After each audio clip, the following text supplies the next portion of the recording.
século XIX.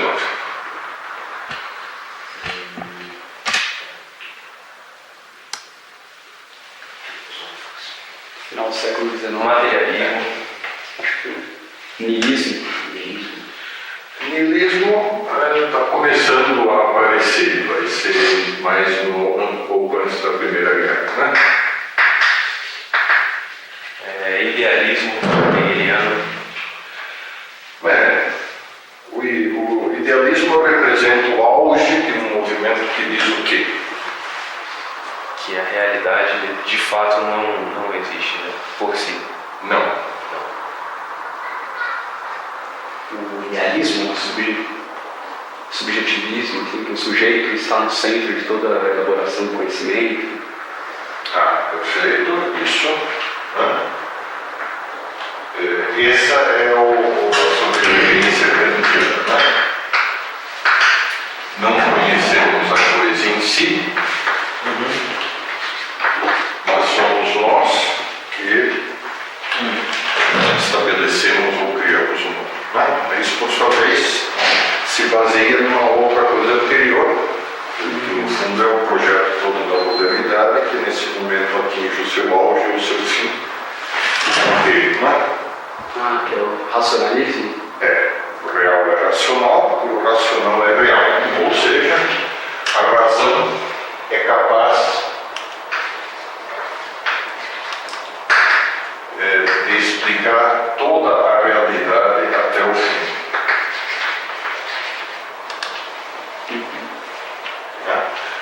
Só que, naturalmente, no momento em que você diz isso, o que você está ao mesmo tempo dizendo? Que a fé não tem lugar. Também. Uma das consequências, não há transcendência, quer dizer, minha cabeça e a realidade externa são conjuntos que se sobrepõem, portanto não há uma saída disso. E, portanto,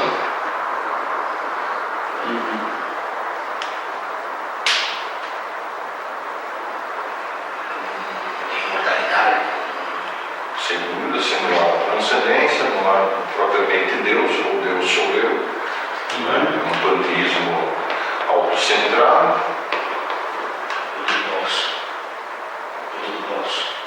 Tudo posso, mas ao mesmo tempo tem a experiência da vida real que diz: não posso nada. E portanto, quer dizer, o racionalismo diz: bom, sim, eu explico o mundo inteiro, só que o mundo inteiro é uma bostinha que está dentro da minha cabeça. E se é isso, eu chego à conclusão de que, enfim,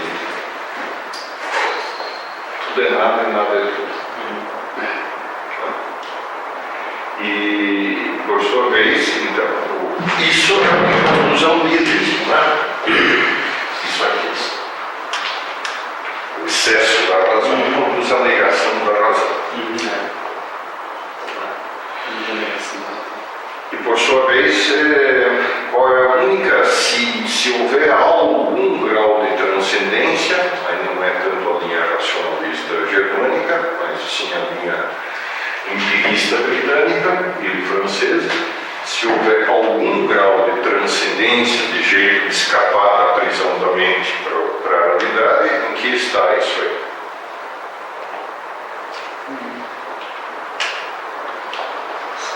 Na transformação política. Não.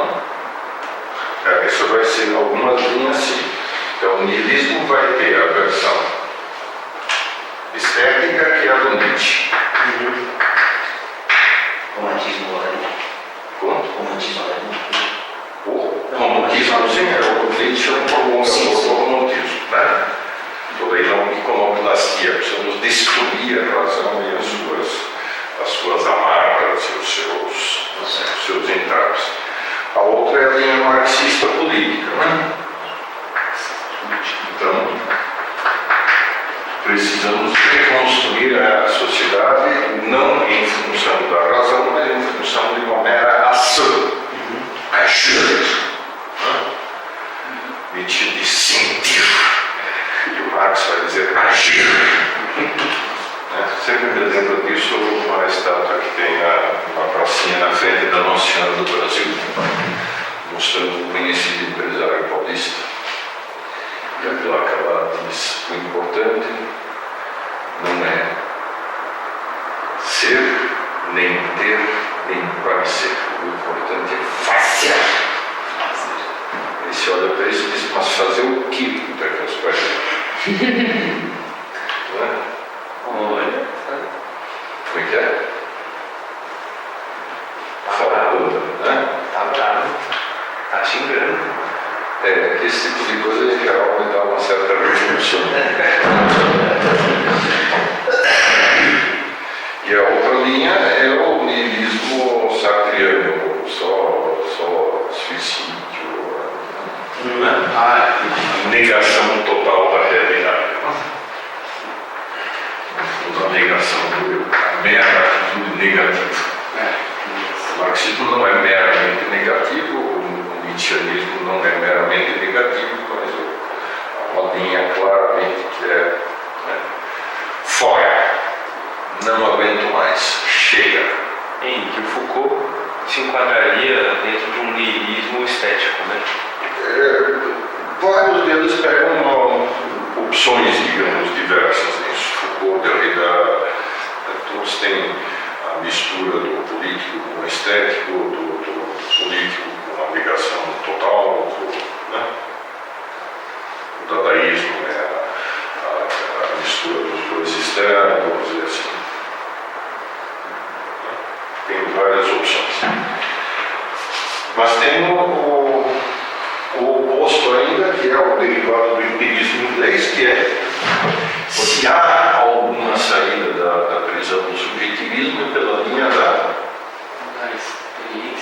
experiência, da ciência. Positivismo. Exatamente, o positivismo. Se eu puder medir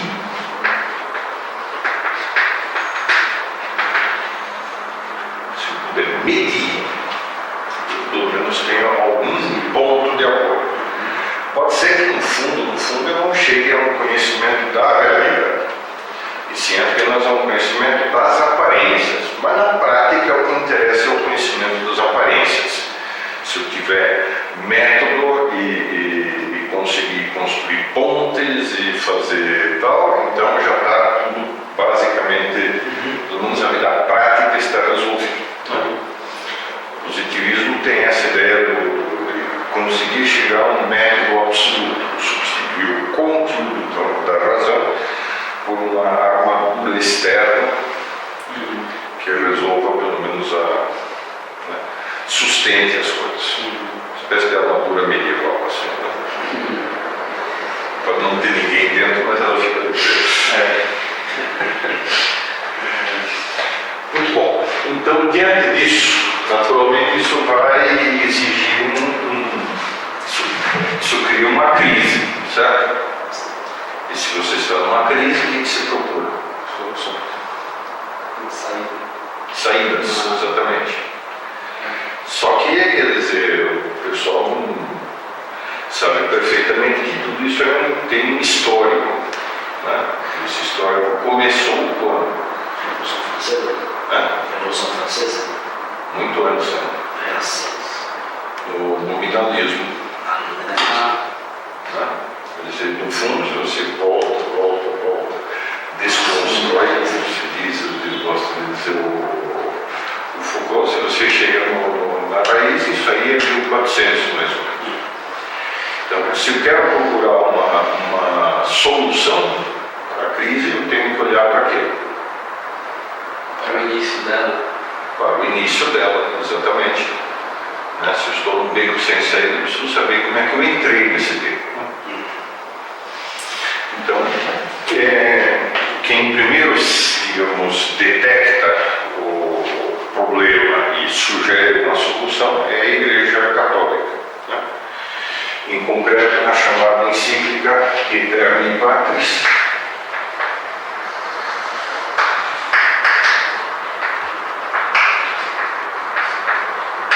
De quem? Leão 13? Leão 13, exatamente. 1879.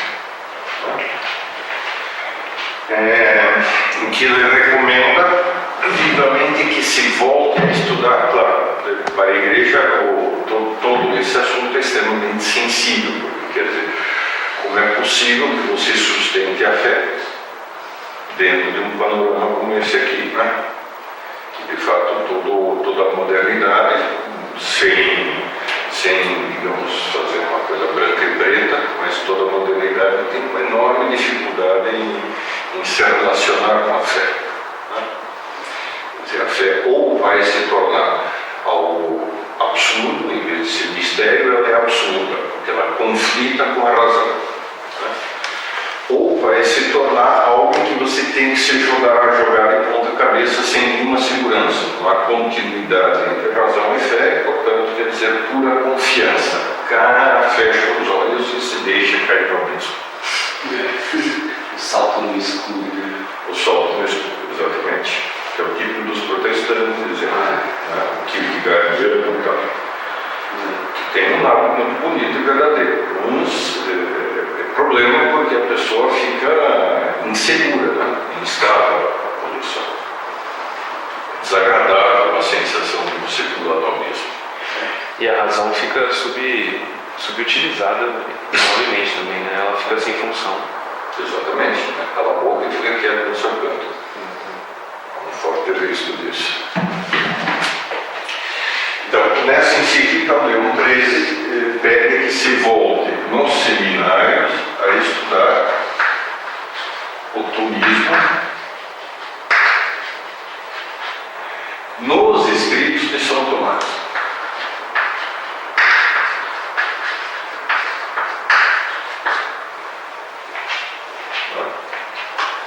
Ou seja, quer dizer, por quê? Porque, quer queira, quer não, o tomismo continuou a existir durante todo esse período, embora isto seja tudo Inglaterra, norte da França e Alemanha, né? E o tomismo continua a ser estudado na prática, não só na Espanha, Portugal e Itália. Só que na Espanha e em Portugal ele foi estudado através dos olhos dos comentadores. Na Itália também, os comentadores que eram Francisco Soares, Pissotto, Vitória e Caetano.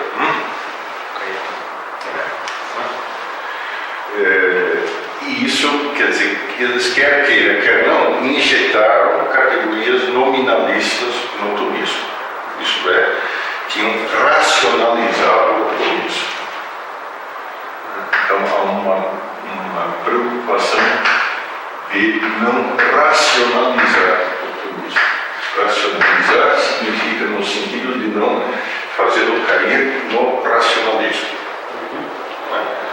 O nominalismo diz que não temos acesso direto à realidade, não conhecemos uma coisa, o único acesso direto à realidade é através do conhecimento sensível, e o conhecimento racional está dentro de você, como os circuitos integrados de um computador dentro do computador, e se não, né, eles vão girando em falso, produzindo categorias e programações, e não sei o que, e texto, e linguagens, tá? Versões, tá? Né? Sem que isso tenha nenhuma conexão necessária com a realidade. Isso é o racionalismo, digamos assim. Né? Então, isso vai gerar um nascimento daquilo que poderíamos chamar o neotomismo. Isto é, uma série de pensadores que têm pelo menos esse desejo, esse esforço de voltar a entender São Tomás. E o neotomismo, por sua vez, vai gerar uma série de movimentos que atualmente estão em andamento, né? Que são, por exemplo, o neo-aristotelismo,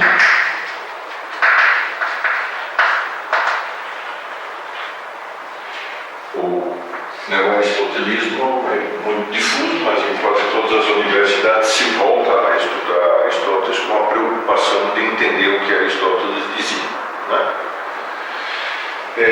aqui você vai voltar a estudar. E depois, digamos, algumas coisas mais novas, o comunitarismo, por exemplo, que é aquele do Sources of Self, como é que chama? Charles Taylor, né? E uma série de outros, né? O McIntyre, etc. E tal. Então, isso aqui são desenvolvimentos do neoplatonismo. Quem são os caras do neoplatonismo? Dois principais.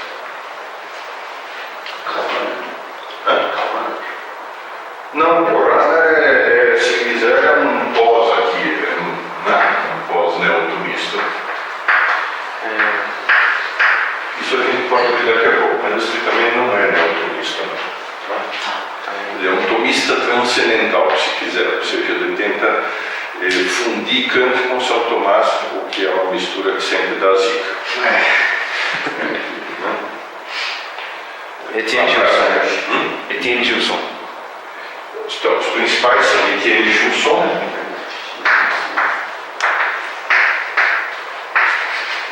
e antes dele, Chiari, Jacques Maritain. Então, o interessante nesses aqui que não é pessoal que quer, não precisamos voltar à Idade Média. Né?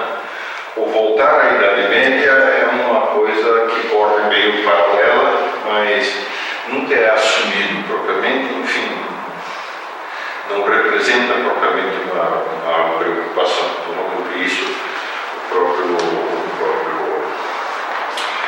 Maritain vai falar algumas coisas sobre esse sentido, né? Esse sentido. Então, a divinização da Idade Média acontece muito mais dentro de historiadores, de alguns historiadores franceses, do que propriamente na filosofia. Os análises. Alguns do pessoal dos análises, porque a escola dos análises tinha de tudo, né? Desde tomistas empedernidos até neotomistas, até inovadores, até praticamente marxistas. A análise pegou todo mundo com uma outra preocupação, digamos. Bom,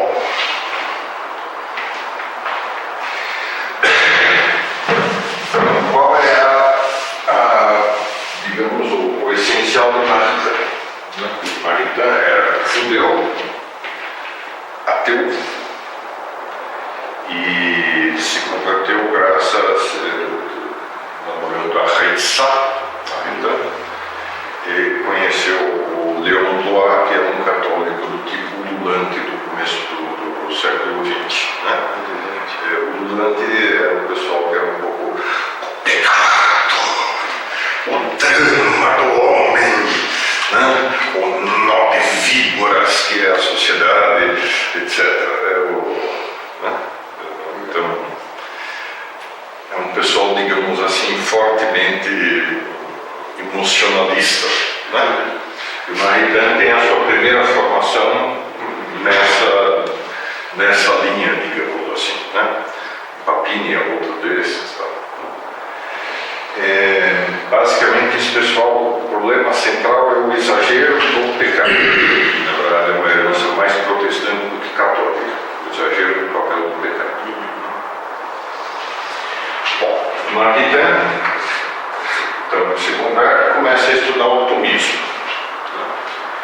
E a grande diferença não é que ele procure simplesmente reviver o tomismo. Na verdade, ele pega, na medida que consegue, pega São Tomás, mas aplica a temas modernos, temas novos. Então, 3 ou 4 campos. É o campo da estética, que ficou completamente às moscas, pelo menos dentro da linha dos seguidores da tomista na filosofia geral, só foi um pouco explorado por Hegel e por Nietzsche. Na verdade, a estética estava praticamente deixada de lado. Não significa que não houvesse artistas, que não houvesse preocupação com a estética. Havia, mas é uma tendência que durante toda a modernidade corre paralela. Não é uma coisa de pensamento, mas uma coisa de técnica artística. Era um campo fora da filosofia. É um campo fora da filosofia deixado aos artistas que vão experimentando como fazer melhor. Nunca se perguntam sobre o que é o belo, propriamente. Ou se perguntam sobre o... Se se perguntam sobre o que é o belo, vão dar as mesmas respostas de Platão, ou Aristóteles, ou São Tomás. Eventualmente São Tomás. Muito bom. Então, segundo grande tema dele é o tema do chamado humanismo cristão, que é um dos campos mais originais do Maritain, em que toda a tendência anterior, ou é uma tendência reativa, portanto, quer dizer, não adianta, nós precisamos nos defender dessas contaminações, precisamos criar anticorpos para isso, portanto, é uma questão de nós pensadores católicos, estamos dentro de uma cidade sitiada, rodeada pelas forças do mundo, que pouco mais ou menos se identificam com as forças do mal. Você já deve ter ouvido catolicões tradicionais falar isso, as forças do mal.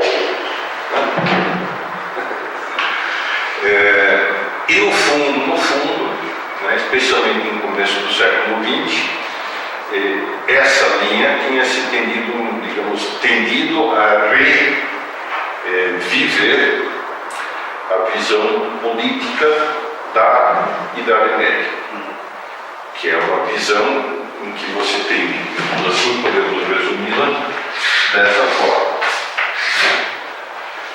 Você tem uma distinção entre o poder espiritual e o poder temporal.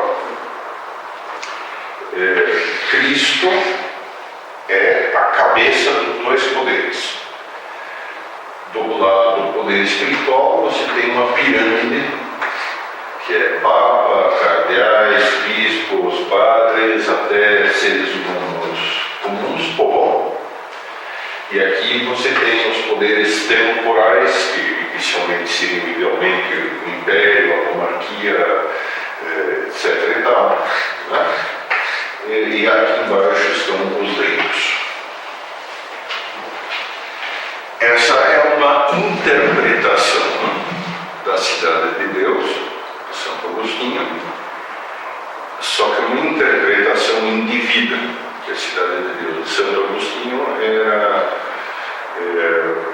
digamos assim, uma tentativa de entender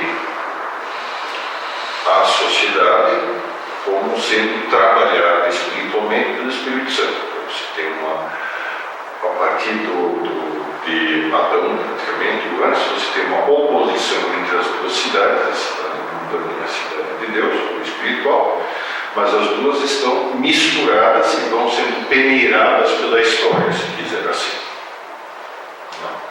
Até que, no juízo final, se consuma a separação. A Idade Média tendeu a enxergar isso como já estabelecido nesse mundo como igreja versus Estado. E tentou fazer uma síntese dos opostos, isto é, integrar tudo numa visão do mundo única. Se eu estiver falando grego, vocês avisam, tá? Mas como vocês são alunos de filosofia, provavelmente vocês poderiam me dar aula sobre o assunto. Tá? Maritain diz no humanismo cristão que, enfim, quer dizer, isso aí morreu de morte natural, Aliás, no começo do século XX, isso aqui se traduziu no integrismo, nos movimentos integristas. Quer dizer, o desejo de estabelecer uma sociedade estrutural e funcionalmente, oficialmente, católica, ou pelo menos a serviço do catolicismo,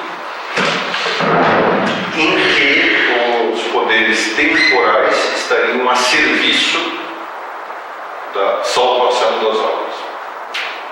A ideia de que o Estado existe para promover a verdade e a virtude dos cidadãos. Agora, Maritain diz que isto já morreu de morte natural na velha cristandade. Isso aqui é o ideal da cristandade, a sociedade cristã. Esse morreu de morte natural e não faz sentido você tentar ressuscitá-lo. Vai dar problemas. Aliás, você hoje tem ainda os saudosos disso aí, né? Que são os conservadores, que no fundo, como seria bom se a gente conseguisse restituir o resplendor da sociedade cristã, etc. O Maritain diz, não, precisamos de uma outro enquadramento disso. A cristandade não... Você vai ter que fazer a distinção, né, entre fins e meios da sociedade eclesiástica e da sociedade civil. E o relacionamento entre essas duas não é que uma está a serviço da outra, e sim as duas se distinguem claramente. Não chega a fazer a formulação chestertoniana disso, que é muito bonito. Chesterton ensina São Tomás, escreve isso como dois eixos. Um que é o eixo que tem origem na criação e conduz à glória de Deus no plano humano, o reconhecimento da soberania de Deus no plano humano. E o meio de avanço que a gente tem é a razão. E a outra tem origem na redenção, conduz à inserção na Santíssima Trindade, santidade, portanto, não como um cara legal, um homem justo, mas a santidade como identificação com a vida íntima da Santíssima Trindade. E o meio para andar aqui é a fé. E claro que o ponto onde os dois se cruzam é o interior de cada ser humano. Né? Isso Maritain não pega, mas o Chesterton pega uma obra dele chamada Chaucer. É absolutamente brilhante a discussão. Né? Mas enfim, o Maritain aponta para isso. Isso. Você poderia explicar essa parte de novo? Só para não explicar de novo exatamente isso, mas realçar a diferença entre um sistema e outro sistema. Nesse sistema aqui, diferente. A questão toda é você montar uma estrutura legal, jurídica, política, um modo de vida, um funcionamento de vida que conduza as pessoas à salvação, certo? E para isso você tem que ter uma hierarquia de poder. O integrismo está muito preocupado com a hierarquia, portanto, dos poderes, né? Com as estruturas visíveis de salvação. Acontece que você fazer por essa via, né, cria um problema grave que é qual? Que foi o problema do final da Idade Média. Uma espécie de moralismo, assim, onde só as aparências contam e as pessoas não estão preocupadas. Quem garante que você realmente toque o coração das pessoas? Né? Lembra-se que há 500 anos a principal fonte de ataque dos protestantes à igreja é a hipocrisia. Os católicos vivem um formalismo, mas o coração não está convertido. Tudo bem, tem todo o problema da polêmica, é muito fácil ser injusto, etc. e tal, mas olha, um risco de bastante disso tenha sido verdade. De fato, os séculos 14 e 15 são séculos em que se diz, cara, cadê a sociedade que era tão cristã no século antes? Você tem guerras de religião, tem heresia para todo lado, você tem praticamente um terremoto. E, em certo sentido, com o Concílio de Trento e tal, se tentou adaptar isso, mas, enfim, ainda se insistiu na mesma coisa, a sociedade cristã. Certo? Em São Tomás já há uma diferença clara, né, entre a ordo naturae, a ordem da natureza, o plano da natureza, né, e a ordo gratia, o plano da natureza ou o plano da graça, pode ser. Né? A ordo naturae, onde começa na criação, e é o campo em que você tem que organizar tudo racionalmente. Então, por exemplo, se eu quero dizer, como é que deve ser o governo da cidade de São Paulo? Então, vamos consultar o que dizem os teólogos e vamos perguntar para o Papa. Não, seu idiota. É para fazer o canteiro central na Paulista, sim ou não? Não, não, para fazer o canteiro central. A que instância se vai perguntar isso? Quem vai determinar se uma lei é justa ou injusta? Poder jurídico. Sobre isso tem que ser reportado a um plano superior a ele. Qual é esse plano? Ele vai ter que se justificar. O que acontece com leis injustas? As populações se rebelam contra elas e não as cumprem. Cedo ou tarde elas explodem. Pense no nazismo, por exemplo.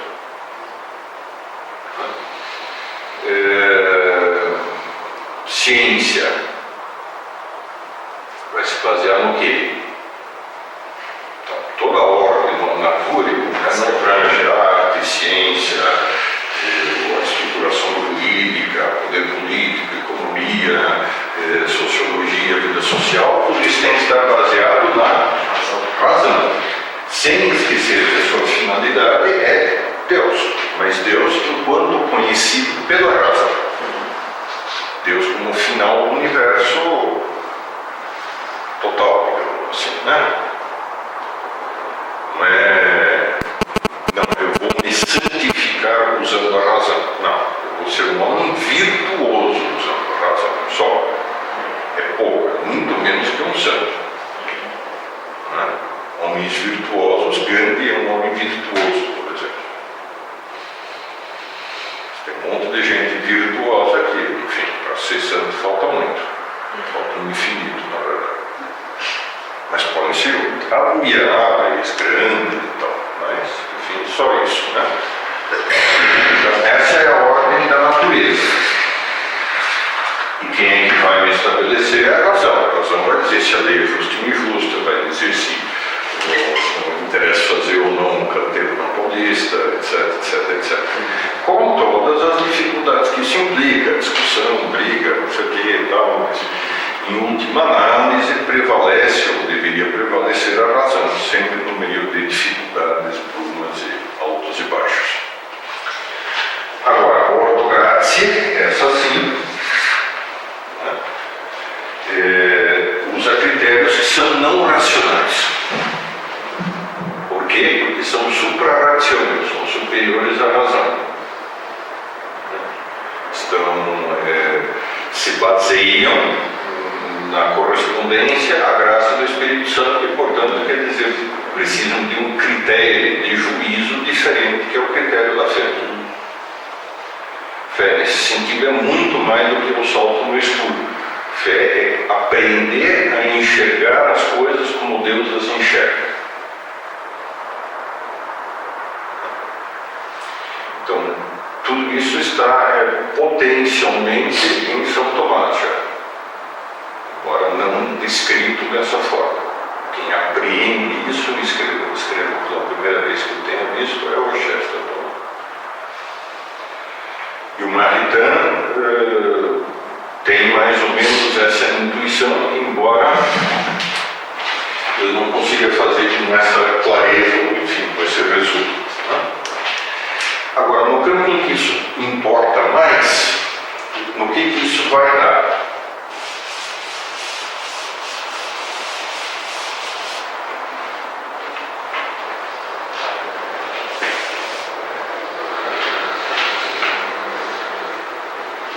Importa mais, basta você perguntar, quer dizer, sempre importa mais qual o campo. Se você dá aula de filosofia, você percebe que há o tema que deixa o pessoal de orelha em pé. Moral. Moral, exatamente. Né? Os outros temas, gnoseologia, estética, tem 3 caras que ficam assim, né? Enfim, todos os outros campos da política, tem alguns que dão, mas né? Agora, você falou em moral, a pergunta que eu tenho que fazer cá. Então, o Maritain vai aproveitar, no fundo ele está falando desse ponto onde as duas coisas se encontram. Né? Vai aproveitar a doutrina kantiana dos direitos humanos, que mais do que kantiana já vem dos estoicos, e vai centrar a moral socialmente aceitável, a moral pública, a moral desse plano, nos direitos humanos. Nesse sentido, aproveita toda a tradição moderna. Né? E o trabalho dele nessa obra aí foi o que deu origem à Declaração dos Direitos Humanos da ONU,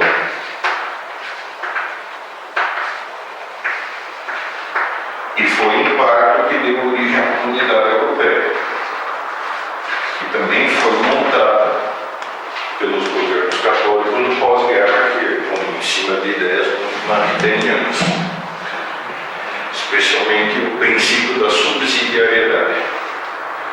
Isto é, né, quer dizer, a comunidade não deve substituir os governos nacionais em nada que os governos nacionais possam fazer eficazmente. Quer dizer, que é uma tentativa de fazer a síntese da unidade na diversidade.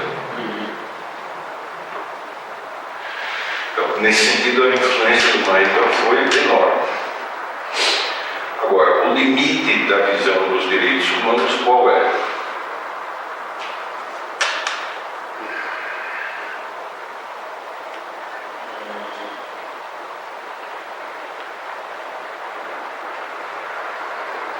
Que isso não é suficiente, são garantias externas, né? Isso não é propriamente... Não, justamente não são garantias externas, né? Toda a modernidade foi baseada, todo o nominalismo se baseia numa ética dos deveres ou ética dos mandamentos. Os mandamentos são garantias externas. A lei de Deus, a lei dos estados e a lei da consciência.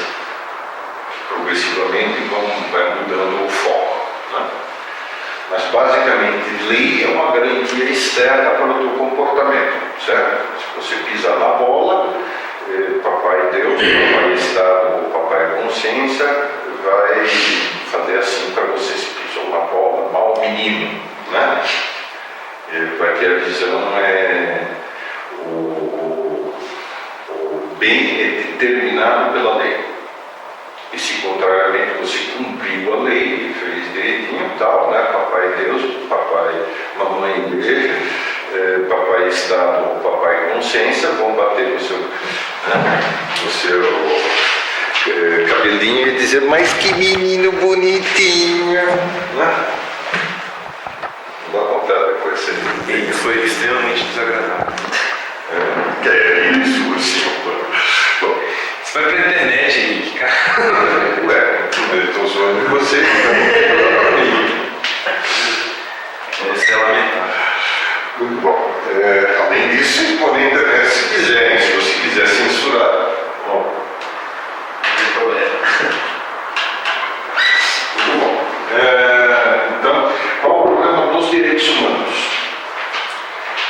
A visão de regras ou leis, evidentemente, é essa. Quer dizer, você está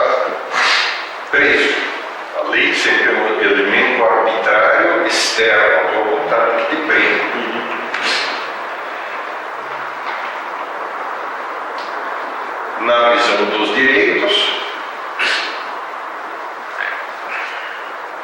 você tem um elemento subjetivo. Você me deve coisas. Não é? E aí, vai prestar devida homenagem ou não? Vai me tratar como eu mereço? Ou seja, potencialmente a visão dos direitos humanos vai dar no problema atual, que é todo mundo tem direitos absolutamente sem limites. Né? E isso fica incumprível alguma hora, né? Fica absolutamente incumprível. Quer dizer, claro, eu tenho direito a comer, deem-me de comer. Eu tenho direito à saúde, deem-me a saúde. Né? Eu tenho direito à felicidade. Por que vocês não me deixam ser feliz? É o inverso, na verdade. Você cai no lado oposto. Quer dizer, em vez de você dizer, não, tem que fazer uma estrutura de contenção, você diz agora soltou geral, soltou a franga universalmente. Só que soltou a franga universalmente, o que você vai ter? Brigas contínuas. Né? Aí o pessoal tem que fazer passeata na Paulista para reivindicar os seus direitos. Todo mundo vai fazer passeata na Paulista. Né? Os professores, os varredores de rua, os policiais, todo mundo, os juízes daqui a pouco, os presidentes da República e ex-presidentes, todo mundo fazendo passeata na Paulista. Só que aí você detorra todo mundo que quer andar de carro na cidade, né, que diz, e os meus direitos de andar nas ruas, etc. E tal. Então você fica numa sociedade de conflito permanente. O que significa não que ele tivesse errado ou que esteja errada a formulação dos direitos, né, que é o isolamento, coisas separadas. Você precisa juntar. Depois, pós-facto, é sempre muito mais fácil ver os problemas que deu. Quando se estava pensando no assunto, começando a avançar, não era tão fácil. E o segundo tem enorme mérito. Um terceiro ponto muito importante dele é a teoria dos graus de abstração.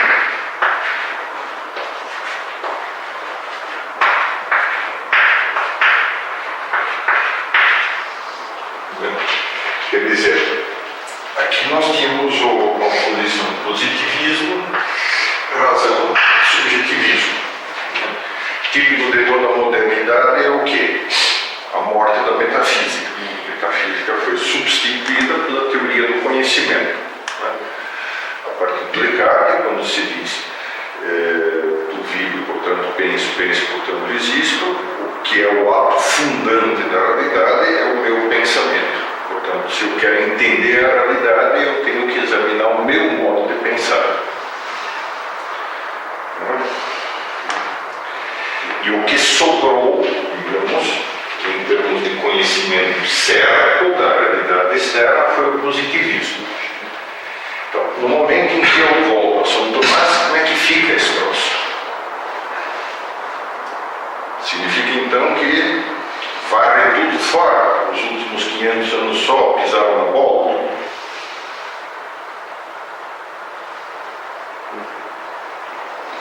Que é uma das tendências dos conservadores atuais. Às vezes dá vontade de perguntar, mas cara, você está querendo conservar o quê? Defina. Egito Antigo, Suméria, escravidão.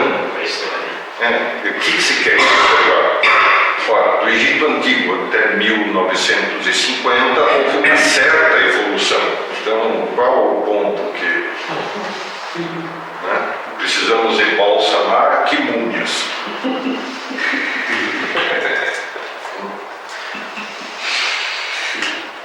Então, a teoria dos graus de abstração, baseada em São vai dar, digamos, a devida posição para todos os tipos de conhecimento, fundamentalmente os três, né?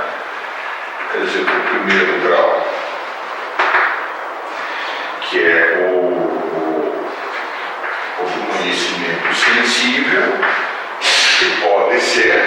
sim aperfeiçoado por meio do método científico, no caso, né?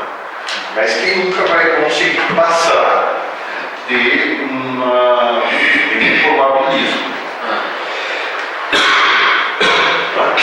Em 96% dos casos eu observo que os paramécios têm cílios. Mas de vez em quando tem paramécio aleijado que não tem.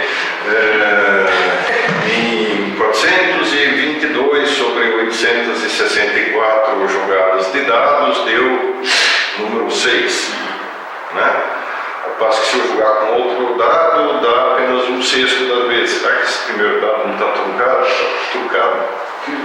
Ou seja, enfim, quer dizer, é sempre probabilístico, nunca é conhecimento realmente certo. Positivismo não me dá conhecimento certo. Positivismo me dá incerteza, curiosamente. Segundo grau melhor, segundo grau de abstração, matemática. Ou uma linguagem turística quantitativa. Né?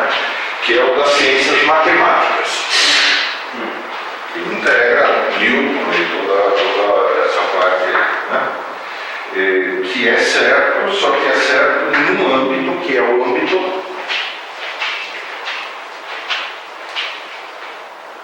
justamente esse aqui.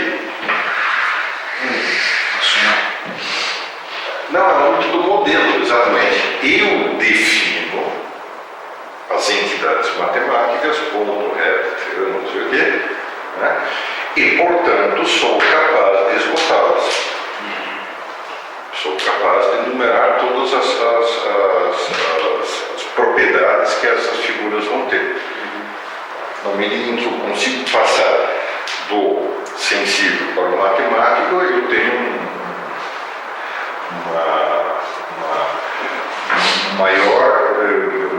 maior domínio racional da realidade. Mas apenas, digamos, menor do que aquilo que eu consigo captar para a realidade. E o terceiro grau, que é a metafísica,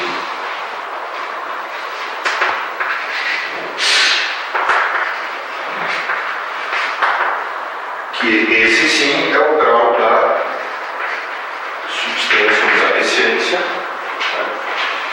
Em que eu toco sem possuir, sem conseguir incorporar ao meu conhecimento realidades que são maiores do que o meu conhecimento. Então, o que é ser, o que é causa, o que é existência, o que é ser algo e assim por diante. O que significa que você devolve ao mundo o seu grau de mistério, isto é, de transcendência com relação à razão humana. Nesse sentido, é muito meritório todo o trabalho do Maritain, né?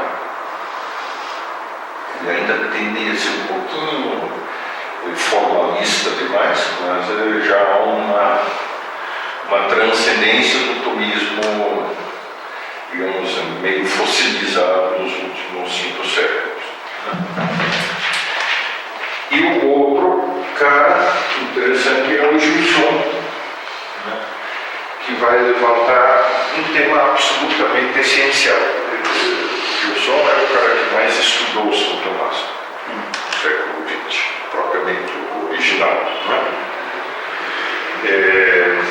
E ele vai levantar um seguinte tema que estava completamente esquecido por causa da racionalização, que é o seguinte: o racionalismo tende a enxergar, não seja na versão mais aristotélica, né? Tende a enxergar a realidade como estruturada de que forma? Eu e as coisas. Esquece você, fique nas coisas. Esqueça que a metafísica aristotélica está além da física. Isto é, você começa pela física, e em concreto no aristotelismo é muito Se finge que você não existe. No fundo, boa parte da modernidade, do racionalismo moderno é isso, o mito da objetividade. Como se fosse uma inteligência destacada do mundo que está observando como o mundo funciona. Enfim, né? Não, mas eu não tenho influência sobre o movimento de Marte. Não, você tem interesse ou não interesse. Né? Você vê mais vermelho ou menos vermelho em função dos teus olhos. E você não existe uma objetividade como a modernidade queria. Mas enfim, mantenhamos isso, que visão do mundo aparece. A clássica aristotélica que divide a realidade em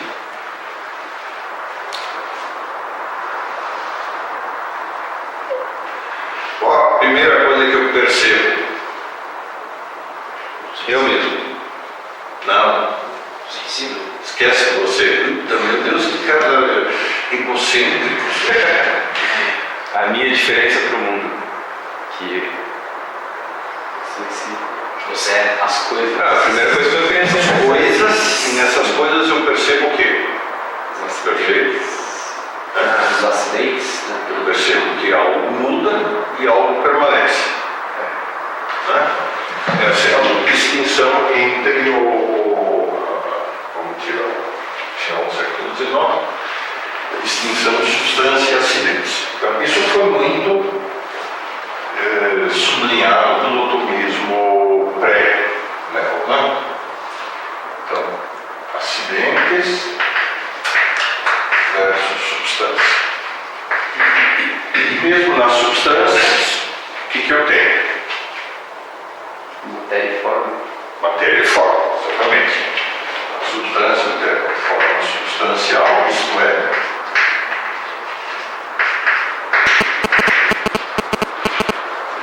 O que é a forma substancial? É a essência. Ela reflete, ela é aproximadamente a essência, só que a essência está em outra forma, outro plano, né, que é o plano, digamos, divino, da lógica divina.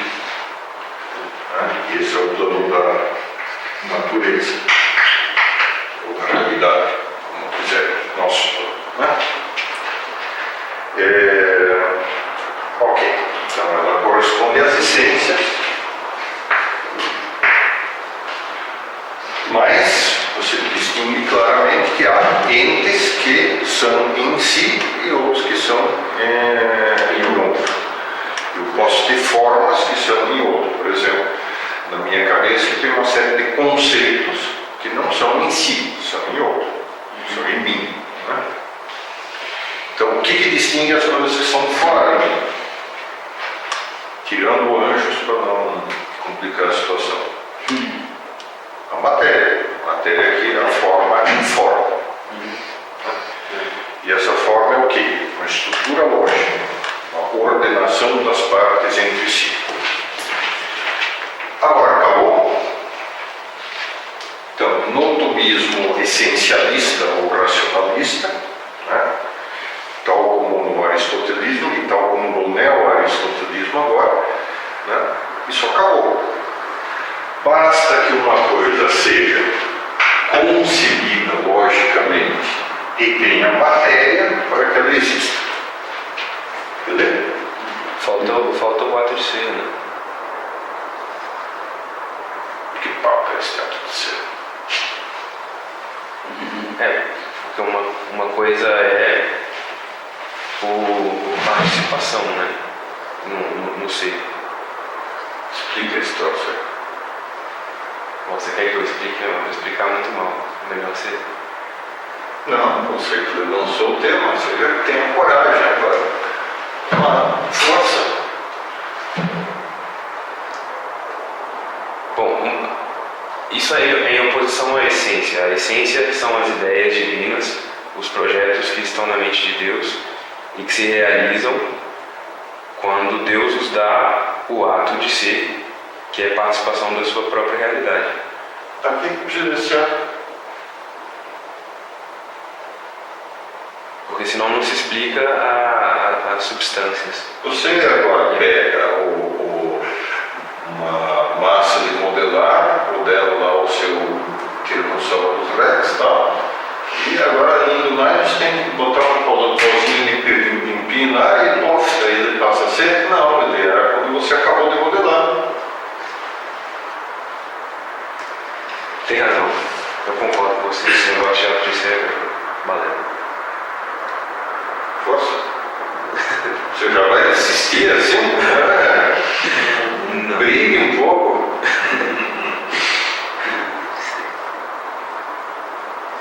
O processo que eu acabei de descrever, você pega uma massa de modelar, acrescenta uma forma, no caso era uma forma geométrica, numa forma substancial, e isso vai. Suponhamos que eu conseguisse modelar interiormente, estruturado daquele negócio, pronto, tenho o ser, beleza? É que esse não é o final da explicação, fica uma questão que é a questão da subsistência. Como é que isso se mantém? Ainda mais. Como é que isso é? Tá. Qual o problema dessa explicação? Vocês não percebem? O problema da explicação... Qual? Não sei. Essa explicação essencialista, que no fundo é aristotélica, tem um problema. Ela supõe a matéria. Ela supõe a matéria e as formas. É como se a matéria e as formas fossem eternas. É, como se não houvesse movimento. as formas são eternas, mas em Deus, na mente divina. Só que na realidade, mostre uma forma para mim. Agora, então eu faço o seguinte, eu pego algo que não existe na realidade, só na mente divina, e eu junto isso numa coisa que não é, que é matéria, e plim, tem coisa. Ou seja, 0 mais 0, 1. Desculpa, essa explicação não está batendo.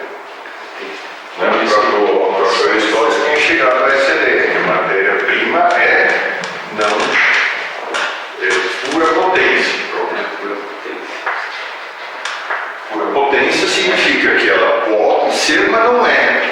É uma indeterminação. Exatamente, como é que uma indeterminação é? Como ela passa a ser. Como é que ela passa a ser? Né? Portanto, quer dizer, é muito mais radical. Como é que eu faço que algo que não é subsista, permaneça, né? Só estruturando, mas se não é, como é que vai segurar essa estrutura? Não tem nenhuma operação própria. Né? Claro. Senão ela já teria uma forma também. Né? Exatamente. E isso é você diz, bom, cara, tá muito passe de mágica isso, né?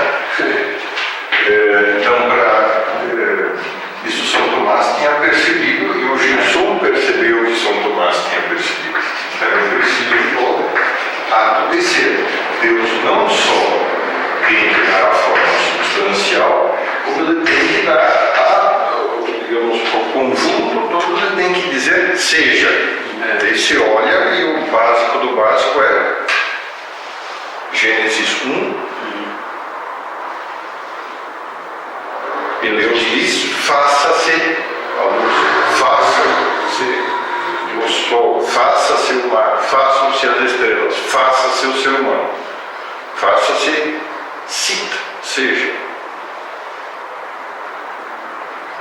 Quer dizer, portanto, o próprio ser, a existência, a subsistência de todas as coisas é um ato gratuito.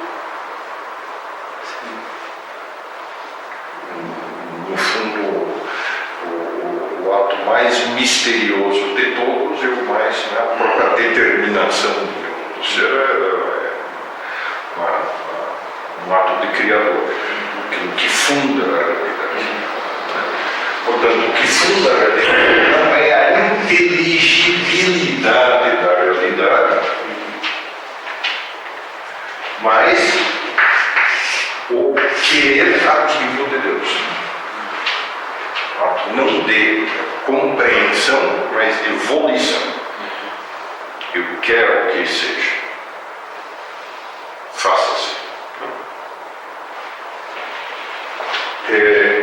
Gilson redescobre o ato de ser. Esse é o papel central dele. Tem várias obras dedicadas a isso. Né? Isso, por sua vez, vai voltar a recordar, voltar a tornar presente que outra coisa.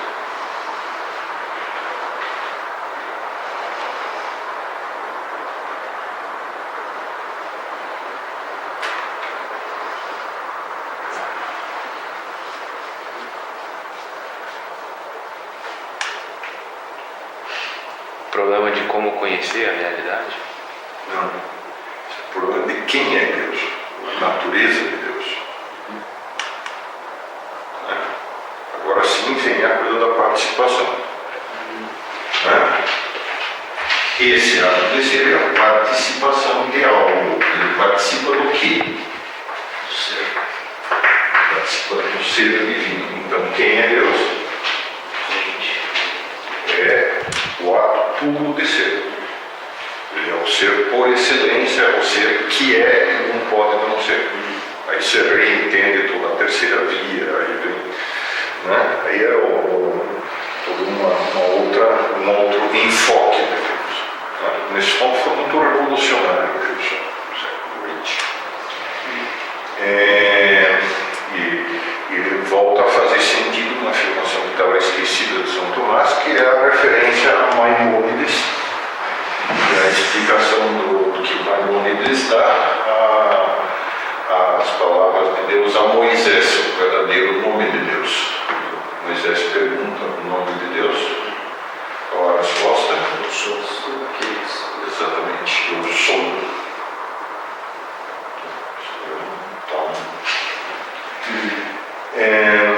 Então é interessante que você tem duas figuras que são complementares, né? Uma que faz uma espécie de varrição geral assim, dos temas da modernidade, e o Gilson que dá uma porrada no centro do mais importante, na quadra geral. Bom, daí vem várias correntes que, especialmente uma, que podemos chamar de personalismo, que é uma tentativa agora de revalorizar algo que também estava mais ou menos latente no cristianismo em todos esses séculos, mas que São Tomás tinha desenvolvido, que é o tema da pessoa. Como é que você combina um troço que tem uma natureza, uma cadeira, um saco, né? Ou seja, que tem toda uma determinação, que é aquilo, né? Como é que você junta isso com um negócio que tem um crescimento, ao que tudo indica, é indefinido e infinito, ou seja, cada um de nós. Limitado com ilimitado, finito com infinito, determinado com livre. Como é que se junta esse troço? Muito bom. Então, isso fica para a próxima. Comentários, reclamações, dúvidas, acréscimos, xingamentos? Não? Então bora. Só uma pergunta aí. Isso teve impacto na crença, né?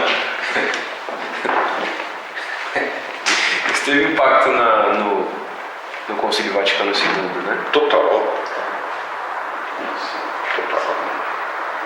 Isso vai ser matéria da próxima aula? Talvez da outra, se quiser. Tá bom.